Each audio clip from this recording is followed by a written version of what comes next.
Hey Cedar Valley, we are back for this week's Jet Talk, and what we are jumping into this week is how to get your mindset to the next level. And getting to the next level with your mindset really starts with learning the skill of taking charge of your mindset. So we're going to start with a story today. It's from ancient Japan. Samurai warriors trained there, and this is an ancient samurai story. And there was a young man that wanted to be a really powerful samurai, and so he went and he started training with the best samurai that was there, the most wise, most ancient, most powerful samurai warrior. And as he was starting his training, he sat down with this samurai warrior and he said, "How long am I going to have to train to become as powerful and as wise and as strong as you are?" And the samurai warrior looked at him and he said, "It will take you 10 years. And the young man wasn't having it. He wanted to get there faster. And so he said, "Well, what if I train twice as hard?" And the samurai warrior said, "If you train twice as hard, it will take you 20 years.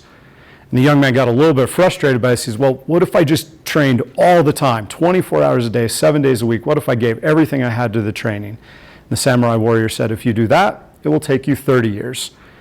And the young man was like super puzzled by this. He's like, if I train that hard, how come I can't become a samurai warrior faster?"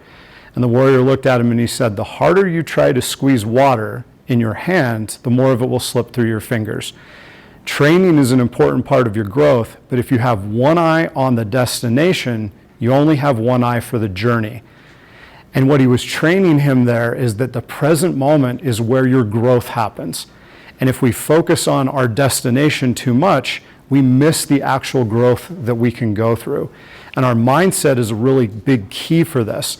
Now, bring it back to modern times. One of the athletes that I have the most respect for is Russell Wilson. He's an NFL quarterback. He's won a Super Bowl, an MVP. He's a fabulous athlete because he takes such great care of his mindset.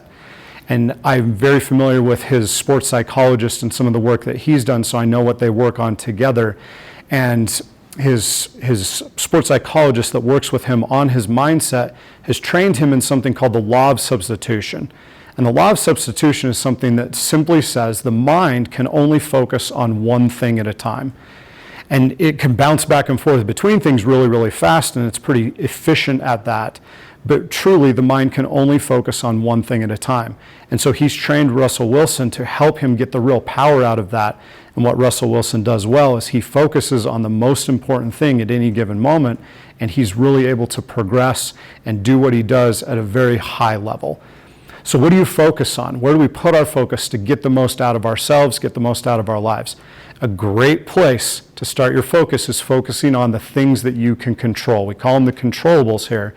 And the controllables are having a great attitude, giving really, really great effort, treating people really well, and being unconditionally grateful, and doing those things regardless of your circumstances. That takes a really powerful focus with your mindset, but when you learn to focus on the controllables, it gives you the power to take charge of your mindset. So I've got some questions to leave with you that you can write about and think about to help you as you take charge of your mindset. The first question, what does it mean to have both eyes on the journey? Think about that samurai story and what he trained him. What does it mean to have both of your eyes on the journey or the process that you're going through? The next question, how can I use what is happening to me right now as an opportunity to learn and grow? And this helps you get focused on the controllables, focusing on those things that you can actually do something about. What can I use that I get from this that can help me right now to take something I'm going through and turning it into a learning opportunity? And the last thing, what controllable thing can I focus on right now to help me move forward? So it's taking those two questions and really digging in and finding the controllable things that you can put your energy and effort into. Remember the law of substitution. You can only focus on one thing at a time. Take charge of that focus, and it's going to help you start to elevate your mindset. I hope this helps you out today. Do the reflection questions. Keep doing the great work that you're doing. And remember, we love you, we believe in you, and we're proud of you. We'll see you again soon.